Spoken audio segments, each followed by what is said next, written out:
तो देखिए बच्चों, आज की इस वीडियो में हम 12th क्लास का फिजिक्स का फर्स्ट एक्सपेरिमेंट जो है उसको परफॉर्म करेंगे और आप इसे अपने लैब मैनुअल वाली फाइल में कैसे लिखेंगे, लिखने का तरीका भी जानेंगे। जैसा कि हमारा पहला एक्सपेरिमेंट जो है वो बताता है टू डिटरमाइन द रेजिस्टेंस पर centimetre of a given wire by plotting a graph between potential difference and current.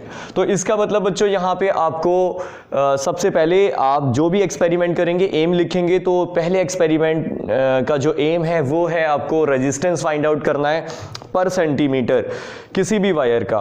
तो कैसे हम करने वाले हैं तो इसमें इसी चीज़ को समझेंगे और फिर फाइनली हमें एक ग्राफ भी ड्रॉ करना है पोटेंशियल डिफरेंस और करंट को लेकर के। ठीक है बच्चों, तो सबसे पहले आपने जो एम लिखा, फिर इसके बाद हम लिखेंगे मटेरियल रिक्वायरमेंट।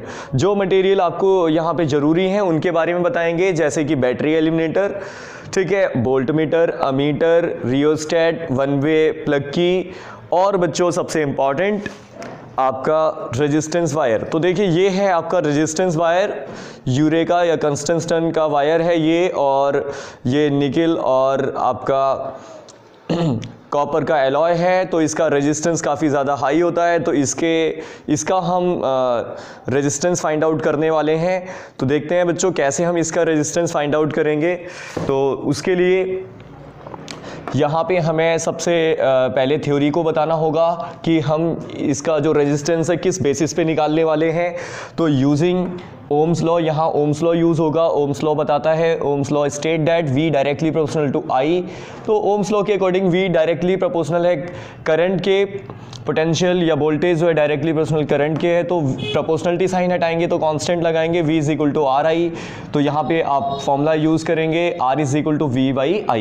तो थ्योरी में आपको कुछ इंपॉर्टेंट जो आपका लैब मैनुअल है उसमें से ही कुछ इंपॉर्टेंट आपको जो फॉर्मूले हैं और जिस बेसिस पे ये थ्योरी काम करेगी, ये एक्सपेरिमेंट परफॉर्म होगा, उसको बता देना है।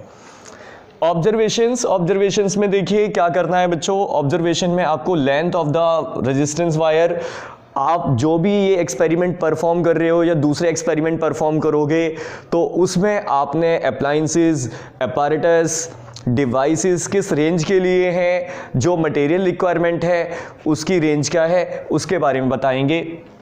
Length of the resistance wire, वो जो रेजिस्टेंस वायर है उसकी लेंथ क्या है, वोल्ट मीटर की रेंज क्या है, range of voltmeter, range of ammeter, range meter की रेंज क्या है, और वोल्ट मीटर और अमीटर का लीस्ट काउंट क्या है, ये भी हम जानेंगे और फाइंड आउट करना भी सीखेंगे अभी। ठीक है बच्चों, और फिर एरर इन अमीटर, अगर कोई उसमें एरर है वो 0 से स्टार्ट नहीं होता, 2 वोल्ट से चालू होता है। अगर वोल्ट मीटर है, अमीटर भी ऐसे ही आपका स्टार्ट किसी और रेंज से होता है, तो उसके बारे में आप यहाँ पे डिस्क्राइब करेंगे। कैलकुलेशन आपने कौन सी यूज़ की है वो बताएंगे इसको फाइंड आउट करने के लिए, और फाइनली जो रिजल्ट आया है वो आप यहाँ पे लिखेंगे। अगर आपने कोई ऑब्जर्वेशन टेबल प्रिपेयर की है तो टेबल जो है आप जो फाइल आपका जो लैब मैनुअल है, जो ब्लैंक पेपर है, उसमें आप ये ऑब्जर्वेशन टेबल बनाएंगे। और अगर कोई ग्राफ बनाया है तो ग्राफ भी आप उधर ही जो ब्लैंक पेपर है उस पे ही आप ग्राफ बना करके चिपका देंगे। और रेजिस्टेंस पर सेंटीमीटर जो ग्राफ की मदद से आपको रिजल्ट मिला है वो यहाँ बता देंगे, और बाकी जो रिजल्ट आपको मिला है वो फाइनली आपको यहाँ पे भी लिखना होगा। ठीक है बच्चों, तो ये ऐसे आपको कोई भी एक्सपेरिमेंट परफॉर्म करना होता है। और फिर इसके बाद में बच्चों प्रोसीजर, अगर आपके टीचर कहते हैं प्रोसीजर लिखना है तो लिख देना, वैसे प्रोसीजर लिखना कोई ज़रूरी नहीं होता है। और जो सर्किट डायग्राम है वो आप बता दीजिए, जैसे कि ये जो एक्सपेरिमेंट है इसमें आपकी बैटरी एलिमिनेटर या बैटरी का यूज़ होना है, ठीक है, और उसके साथ अमीटर का यूज़ होना है, जो आपका मीटर हमेशा किसी भी कनेक्शन में सीरीज़ में यूज़ होता है। और फिर वोल्ट मीटर का यूज़ होना है, तो वोल्ट मीटर जो है आपका रेजिस्टेंस वायर के साथ में पैरेलल में यूज़ होगा। और फिर इसके बाद है बच्चों रियोस्टेट, वेरिएबल रजिस्टर और एक प्लग की। तो ये आपके पास में रिक्वायरमेंट है और जिन मटेरियल्स की जो यूज़ होंगे, तो यहाँ पे आपका ये सर्किट डायग्राम है। तो अब देखते हैं बच्चों एक्सपेरिमेंट परफॉर्म करते हैं। बच्चों जो मटेरियल रिक्वायरमेंट है वो है ये बैटरी एलिमिनेटर, जो आपका 3 एम्पियर का है और ये 0 से 12 वोल्टेज तक की रेंज देगा। पोटेंशियल की वोल्टेज की इतनी 0 से 12 वोल्टेज तक की रेंज होगी। और बच्चों बैटरी एलिमिनेटर का काम होता है ये 220 वोल्टेज को लगभग 0 से 12 वोल्टेज में कन्वर्ट करेगा, जैसा आप चाहें डिज़ायर्ड वैल्यू जो मर्जी आप ले सकते हैं यहाँ पे। और उसके बाद सबसे बड़ी चीज़ है, ये 3 एम्पियर मैक्सिमम करंट रेटिंग देता है। आप 2 एम्पियर वाला भी ले सकते हैं, 1 एम्पियर वाला भी ले सकते हैं, लेकिन उससे बच्चों मीटर की जो रीडिंग है काफ़ी शॉर्ट हो जाएगी, तो उसको मेज़र करना थोड़ा सा मुश्किल होगा। तो अच्छा होगा कि आप 3 एम्पियर वाला ही करंट लें जब आप इस एक्सपेरिमेंट को परफॉर्म करते हैं। फिर ये है दूसरा बच्चों आपका मिली एम्पियर रेटिंग देने वाला आपका अमीटर। तो इसका मतलब इससे करंट की वैल्यू को मेज़र करेंगे जो सर्किट में पास होगी, ठीक है, और ये मिली एम्पियर में करंट की वैल्यू को बताएगा। तो इसकी जो देख लीजिए आप 0 से लेकर 500 तक इसकी रेंज है, ठीक है। तो बच्चों इसके बारे में अभी हम लिखेंगे। और ये है आपका वोल्ट मीटर जिसकी जो रेंज है 0 से 3 वोल्टेज तक की है। और हमेशा याद रखेंगे जो हम लीस्ट काउंट रेंज जो find out, least count volt meter और लीस्ट काउंट अमीटर को जो फाइंड आउट करते हैं उसमें हमें गिनना होता है कि इसमें टोटल इंटरवल कितने हैं 0 से लेकर के आपके 500 तक, और इसमें 0 से लेकर के 3 वोल्ट तक के कितने इंटरवल हैं, कितनी लाइनें हैं। इन लाइनों को आप काउंट करोगे, ठीक है, तो आपको पता चलेगा। जैसे कि इसमें 0 से 1 तक 20 लाइनें हैं, और ऐसे ही 1 से 2 तक 20 हैं, और 2 से 3 तक आपका फिर 20 हैं। तो इसका मतलब यहाँ पे 0 से लेकर 3 तक 60 इंटरवल्स हैं। और इसमें बच्चों आपके ऐसी इंटरवल इसमें भी पता करोगे, इसमें 10-10 इंटरवल हैं। तो आप इस तरीके से इनका लीस्ट काउंट जो है फाइंड आउट करेंगे। तो अभी हम लीस्ट काउंट के बारे में अभी बात करेंगे। और फिर उसके बाद है बच्चों ये वोल्ट मीटर। ये वोल्ट मीटर है और इसी वोल्ट मीटर से मैंने पैरेलल में कनेक्ट कर दिया है ये आपका रेजिस्टेंस वायर जिसकी लेंथ है 20 सेंटीमीटर। तो यहाँ पे आप चाहो 30, 60 जो मर्जी ले सकते हैं। और वोल्ट मीटर यहाँ पे लिया है तो आपने 3 वोल्टेज वाला लिया है, 1 वोल्ट वाला भी ले सकते हैं, 2 वोल्टेज वाला भी वोल्ट मीटर ले सकते हैं। तो उनसे भी आप एक अच्छी वैल्यू पा पाएंगे। तो इसका मतलब फिर है बच्चों ये आपका रियोस्टेट। तो रियोस्टेट इसमें काफ़ी इंपॉर्टेंट डिवाइस हो जाता है। रियोस्टेट के थ्रू आप यहाँ पे जैसा कि इस पे आप देखें, तो अब देखिए हम कैसे इन कनेक्शन को जोड़ेंगे। तो कनेक्शन जोड़ना काफ़ी सिंपल है। तो सबसे पहले बच्चों हम यहाँ पे जो आपका बैटरी एलिमिनेटर है, बैटरी एलिमिनेटर के पॉजिटिव टर्मिनल को ज़रा हम यहाँ पे मिली एमीटर के पॉजिटिव टर्मिनल से कनेक्ट कर देते हैं। और इसके बाद क्योंकि आपको पता है ये आपका मिली एमीटर जो है आपका कोई भी, या तो आपका एमीटर जो है हमेशा एमीटर या मिली एमीटर जो भी हो, तो आप ये हमेशा इसे सीरीज़ में, सर्किट में सीरीज़ में कनेक्ट होता है। और फिर इसके बाद में देखिए बच्चों ये जो है वोल्ट मीटर, आपका वोल्ट मीटर का पॉजिटिव टर्मिनल जो है हम इसके नेगेटिव टर्मिनल से कनेक्ट कर देते हैं। और वोल्ट याद रहे वोल्ट मीटर से ही आपने एक वायर को कनेक्ट करना है जिसका रेजिस्टेंस आप निकालना चाहते हैं। इसका मतलब वोल्ट मीटर और वायर जो हैं दोनों पैरेलल में हो चुके हैं। और इसके बाद बच्चों ये जो आप देख पा रहे हैं ये रियोस्टेट है, और ये रियोस्टेट को आप यहाँ पे जो इसका नेगेटिव टर्मिनल है तो इसके नेगेटिव टर्मिनल से कनेक्ट कर दीजिए वोल्ट मीटर के। तो देखिए मैं इसे इसके नेगेटिव टर्मिनल से कनेक्ट कर देता हूँ। तो ये नेगेटिव टर्मिनल से कनेक्ट कर दिया है हमने इस रियोस्टेट को। और रियोस्टेट का जो दूसरा एज है याद रखेंगे हमने रियोस्टेट के ऊपर वाले टर्मिनल से जोड़ा है, ठीक है। ऊपर वाले टर्मिनल से जोड़ने का मतलब है हम इसको स्लाइड करके इसकी रेजिस्टेंस को चेंज कर सकते हैं, और अगर हम नीचे वाले टर्मिनल से जोड़ते तो इसका रेजिस्टेंस फिक्स हो जाता। तो हम चाहें तो इसके नीचे वाले टर्मिनल से भी जोड़ सकते हैं। अगर नीचे वाले टर्मिनल से जोड़ा है तो हमारे पास एक ही ऑप्शन रह जाता है कि हम इसको मूव करा करके रीडिंग फाइंड आउट करेंगे। लेकिन अब यहाँ पे हमारे पास दोनों ही चॉइसें हैं, या तो मैं इसको मूव कराऊँ रियोस्टेट को, तो उसके द्वारा भी हम रीडिंग को ले सकते हैं, और इसको अगर हम एक फिक्स वैल्यू पे छोड़ दें।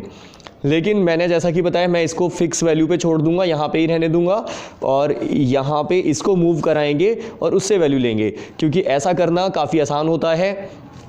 और इसके बाद इसका दूसरा जो टर्मिनल है तो ये जो है आप प्लग की से जोड़ दीजिए, और प्लग की के द्वारा एक वायर निकाल के आप इसे बैटरी एलिमिनेटर के नेगेटिव टर्मिनल से जोड़ दीजिए। तो देखिए बैटरी एलिमिनेटर के जो नेगेटिव टर्मिनल है आप इससे इसको कनेक्ट कर सकते हैं, ठीक है बच्चों।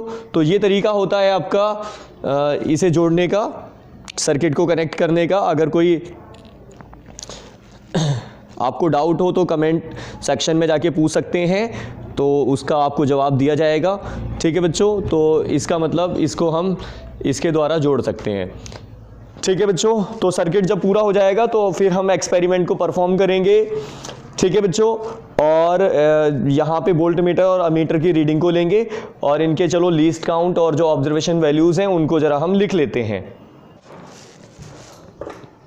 तो देखिए बच्चों, जरा ऑब्जर्वेशंस को समझ लेते हैं। यहाँ पे ऑब्जर्वेशंस में हम वो वैल्यूज़ को समझेंगे जो वैल्यूज़ हम यहाँ पे यूज़ करने वाले हैं, जैसे कि length of the resistance 50 centimetre है, रेंज ऑफ वोल्ट मीटर आपके पास में 0 से 3 वोल्ट वाला है, रेंज ऑफ अमीटर जो है 0 से 500 मिली एम्पियर का है, लीस्ट काउंट वैल्यू आपका वोल्ट मीटर की कितनी होगी। तो देखिए बच्चों, ये जो वोल्ट मीटर है आपके पास, तो यहाँ पे वोल्ट मीटर 3 वोल्टेज का है और यहाँ पे अगर आप इन इंटरवल को काउंट करोगे तो टोटल इंटरवल जो है आपके पास इसमें 60 इंटरवल हैं। तो इसका मतलब 3 वोल्टेज है, तो 3 वोल्ट से आप 60 को डिवाइड कर दीजिए, 0.05 वोल्ट इसका लीस्ट काउंट वैल्यू होगी। ऐसी लीस्ट काउंट अमीटर की वैल्यू बतानी है, तो लीस्ट काउंट अमीटर की वैल्यू आप बताने के लिए यहाँ पे आप ये देखेंगे जो आपका अमीटर है इसमें 0 से 500, देखिए 0 से 500 जो है आपके पास में मतलब इसकी वैल्यू है, और यहाँ पे इंटरवल जो है आपके ये जो है आपके 50 इंटरवल हैं, क्योंकि हर एक इंटरवल के बीच में 10-10 इंटरवल हैं। तो ऐसे ही 0 से आपके पहले 100, 200, 300, 400, 500 के बीच में 10-10 इंटरवल हैं, तो इसका मतलब 50 इंटरवल हैं, तो 500 डिवाइड बाई 50, तो हर इंटरवल की वैल्यू 10 मिली एम्पियर है। ये हमने फाइंड आउट कर लिया। अमीटर वोल्ट मीटर में कोई रीडिंग नहीं है, क्योंकि अमीटर और वोल्ट मीटर जो है दोनों ही आपके 0 से स्टार्ट होते हैं। ठीक है बच्चों, तो इसमें कोई एरर नहीं है और कैलकुलेशन आपको करना होगा। कैलकुलेशन जो भी आप ये ऑब्जर्वेशन करेंगे, जो रिज़ल्ट आएगा उसकी कैलकुलेशन जो है आप यहाँ पे कर सकते हैं। रिज़ल्ट जो फाइनल रिज़ल्ट आएगा आप उसे यहाँ पे लिख सकते हैं। ठीक है बच्चों, तो इसे सॉल्व कर लेंगे, फिर आगे ज़रा हम ऑब्जर्वेशन टेबल को फिल करते हैं। जब परफॉर्म करते हैं एक्सपेरिमेंट, तो मैं ज़रा स्विच ऑन करूँगा और यहाँ से हम रीडिंग लेना स्टार्ट करेंगे और रियोस्टेट को मूव कराएंगे यहाँ पे। तो देखिए यहाँ पे मैंने मूव कराया और हमें थोड़ी सी रीडिंग मिलती हुई दिखेगी। हाँ, तो ये इतना काफ़ी है, पहले हम छोटी वैल्यू में उतना ही ज़्यादा सही होगा। तो यहाँ पे रियोस्टेट को मूव करा के जो वोल्ट मीटर है ये आपका 1 वाले डिवीज़न पर आया है, मतलब 1 पॉइंट को इंडिकेट कर रहा है। यहाँ पे याद रखेंगे वोल्ट मीटर में आपका ये 0 से लेके 3 तक यहाँ पे आपके 60 डिवीज़न है, और ये अभी केवल पहले ही डिवीज़न पर आया है। और जबकि अमीटर जो है वो आपका यहाँ पे 50 डिवीज़न है और ये आपका लगभग तीसरे डिवीज़न पर है। इसका जो पॉइंटर है वो तीसरे डिवीज़न पर है। यहाँ एक एक डिवीज़न काफ़ी इंपॉर्टेंट है और यहाँ आप एक एक डिवीज़न को काउंट करेंगे। तो 0 से लेकर 1 तक यहाँ पे आपके 60 डिवीज़न मतलब 20 डिवीज़न है, और फिर 20 डिवीज़न 1 से 2 तक हैं, और 2 से 3 तक भी 20 डिवीज़न है। तो आप एक एक पॉइंट को काउंट करेंगे। तो याद रखें वोल्ट मीटर जो है पहले ही डिवीज़न पर है, और जो अमीटर है मिली एमीटर वो आपका तीसरे डिवीज़न पर, दूसरे और तीसरे डिवीज़न के बीच में ही है। तो अब इस रीडिंग को हम ज़रा लिख लेंगे। तो देखिए बच्चों, इसे मैं ज़रा लिख लेता हूँ जिससे कि ये रीडिंग हमें याद रहे। तो अमीटर की रीडिंग जो है जैसा कि आपने देखा था दूसरे और तीसरे जो आपका डिवीज़न था उसके बीच में थी, तो 2.5 लिख लेते हैं इसको। और क्योंकि लीस्ट काउंट जो है मीटर का 10 मिली एम्पियर था जो अभी हमने देखा था, तो उसकी मल्टीप्लाई कर दीजिए। वोल्ट मीटर पहले ही डिवीज़न पे है और इसका लीस्ट काउंट 0.05 वोल्ट था, तो उसे भी हम नोट डाउन कर लेंगे, फिर अगली रीडिंग लेंगे। तो देखिए बच्चों, सेकंड रीडिंग लेंगे यहाँ पे, और ज़रा स्विच को ऑन करते हैं। तो स्विच को ऑन करते टाइम देखिए यहाँ पे थोड़ा सा डिफ्लेक्शन हुआ, और इसे ज़रा हमें फिक्स करना है किसी एक पॉइंट पे। तो देखिए मैं इसको रियोस्टेट को स्लाइड करा रहा हूँ। तो यहाँ पे देखिए मैं 2 पर ही रोक लेता हूँ। तो यहाँ पे देखेंगे वोल्ट मीटर के द्वारा जो है आपका वोल्ट मीटर जो है हमें यहाँ पे देखिए 2 डिवीज़न पर आके खड़ा है, क्योंकि मैंने बताया था 0 से लेकर 1 तक आपके 20 डिवीज़न है, तो ये दूसरे ही डिवीज़न पर है। और जबकि आपका मिली एम्पियर जो है आपका ये आपका 5th वाले डिवीज़न पर है। तो 5th वाले डिवीज़न पर है, तो इनको लिख लीजिए ज़रा आप इस रीडिंग को। तो देखिए बच्चों, इस रीडिंग को अब हमने लिख लिया है क्योंकि अमीटर जो है 5वीं डिवीज़न पर था, तो 10 इसका लीस्ट काउंट है, 10 से मल्टीप्लाई कर दीजिए। ऐसी वोल्ट मीटर जो है आपका दूसरे डिवीज़न पर था, तो 2 × 0.05 जो है इसका लीस्ट काउंट है। तो ऐसे ही हम आगे वैल्यू लेते जाएंगे और उनको नोटिस करते रहेंगे यहाँ पे। तो अगली एक और रीडिंग ले आके ये 150 पे आके रुका है और ये लगभग आपका 6 रीडिंग या 7 के बीच में रीडिंग हमें दे रहा है। तो थोड़ा सा और 150 पर लेके जाइए इसको, मतलब 15 इंटरवल पे अमीटर को मिली एम्पियर को हमें सेट करना है। हाँ, तो अब हो चुका है और ये लगभग 6 वोल्ट मीटर जो है 6 वाली रीडिंग पे आके रुका है, 6 वाले इंटरवल पे आके रुका है वोल्ट मीटर। और जो मिली एम्पियर जो है आपका वो हमें 15 इंटरवल पे वैल्यू दे रहा है। तो इसे नोट डाउन कर लीजिए। तो देखिए बच्चों, ये वैल्यू हमने लिख दी है और अमीटर के द्वारा 150 मिली एम्पियर रेटिंग मिली और इसके द्वारा हमें 5 × 0.005 रीडिंग मिली। तो अब इनकी जो करेक्टेड वैल्यू, क्योंकि इस क्वांटिटी में कोई एरर तो नहीं था, तो इन करेक्टेड वैल्यू को भी तो देखिए बच्चों, ये वैल्यू आपने करेक्टेड वैल्यू वही होगी क्योंकि एरर नहीं था, करेक्टेड वैल्यू इसमें भी वही होगी। तो बस मैंने इसमें इनटू कर दी है, आप चाहें तो वैसे भी रख सकते थे। अब आर की वैल्यू को फाइंड आउट करना है। तो आर की वैल्यू को फाइंड आउट करने के लिए वी जो है आपको दे रखा है 0.05, तो इसे लिखेंगे 0.05। और जो आपका आई है वो है 25 मिली एम्पियर। तो मिली एम्पियर मतलब 10⁻³ इस 3 को अगर ऊपर शिफ्ट करेंगे तो ये हो जाएगा 0.05 × 10⁻³ / 25।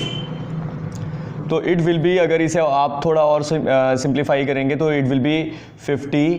तो 50 से 25 की इंटू करेंगे तो ये आपका 2 ओम आ जाएगा।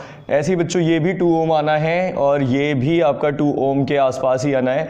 और ये जो है आपका, इसकी वैल्यू भी कुछ आपको ऐसी ही मिलनी है। ये आपका 100, ये 2.1 ओम समथिंग मिल जाएगी और ये 2 ओम के आसपास वैल्यू मिलेगी।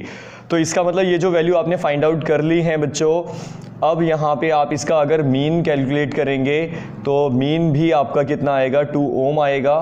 तो 2 ओम लिख दीजिए यहाँ पे। अब रेजिस्टेंस पर सेंटीमीटर आपको बताना था, तो रेजिस्टेंस जो है आपका 2 ओम आ रहा है बच्चों। टोटल रेजिस्टेंस 2 ओम है और जबकि length of the resistance wire जो है 50 थी, तो आप उसको लिख लीजिए 50 / 2। तो अगर आप इसको यहाँ पे 2 ओम आ रहा है तो 2 / 50, क्योंकि टोटल रेजिस्टेंस 2 है इसका और ये जो है इसकी लेंथ 50 ओम थी। तो आप यहाँ पे क्या करेंगे बच्चों, 50 से डिवाइड कर दीजिए क्योंकि 50 सेंटीमीटर टोटल लेंथ थी और हमें पर सेंटीमीटर रेजिस्टेंस बताना है। तो यहाँ पे आप अगर डिवाइड करेंगे तो 0.04 ओम इसकी रीडिंग आ जाएगी और यही हमारा रिक्वायर्ड सॉल्यूशन होगा। ठीक है बच्चों, तो अब इसका ग्राफ भी बना सकते हैं। ग्राफ बनाना काफ़ी आसान होगा। तो देखिए बच्चों, यहाँ से आप ग्राफ की मदद से भी इस ग्राफ को फाइंड आउट कर सकते हैं क्योंकि फॉर्मूला है R = V/I। तो V वैल्यू ले लीजिए, V आपका ये लीजिए पोटेंशियल और ये है I। तो y एक्सिस पे पोटेंशियल बना दिया, तो इसका मतलब V की वैल्यू जो है आप यहाँ पे V था 0.05, ये 0.10, 0.15 और यहाँ पे ये था आपका मिली एम्पियर में जो रेटिंग थी इसकी 25 मिली एम्पियर और ये था 50 मिली एम्पियर और ये 75 मिली एम्पियर। ऐसी 2-3 वैल्यू ले लीजिए और ग्राफ प्लॉट करेंगे तो बिल्कुल सीधा सीधा आपको मिल जाएगा। इससे अगर आप डिवाइड करेंगे कोई भी 2 वैल्यूज़ को लेकर के तो आप यहाँ पे इजीली बता सकते हैं कि कितना रेजिस्टेंस है। तो ΔV/ΔI, ΔV कोई भी डिफरेंस ले लीजिए। ΔV मतलब यहाँ पे अगर आप इसे सिंप्लीफाई करेंगे कोई भी 2 इंटरवल वोल्टेज और करंट के लेकर के, तो आपको यहाँ से भी ये वैल्यू जो है आपकी कितनी 2 ओम ही मिल जाएगी। तो यहाँ से भी आप 2 ओम वैल्यू फाइंड आउट कर सकते थे और फिर रेजिस्टेंस की वैल्यू आपने यहाँ पे फाइंड आउट की है। ये है बच्चों टोटल रेजिस्टेंस 2 सेंटीमीटर, मतलब जो आपका 2 ओम टोटल रेजिस्टेंस आया और पर सेंटीमीटर जो है आपका रेजिस्टेंस 0.04 है। तो रिजल्ट में आप ये लिख दीजिए और कैलकुलेशन में जो आपने यहाँ पे जो करना है इस ग्राफ के बारे में वो बता सकते हैं। कैलकुलेशन ΔV/ΔI और जो रिजल्ट आपको मिला है ΔV 0.10 - 0.05 डिवाइड बाई 50 - 25 और यहाँ मिली एम्पियर, इसे सॉल्व कर लेंगे तो आपको R की वैल्यू जो है वो 2 ओम मिल जाएगी। तो ये रीडिंग वगैरह आप यहाँ दिखा सकते हैं कैलकुलेशन को। तो बच्चों ये थी आपकी वीडियो जिसमें आपने रेजिस्टेंस निकालना सीखा। आगे की और वीडियो देखेंगे उसमें ऐसे ही आप सारे प्रैक्टिकल्स को देखेंगे।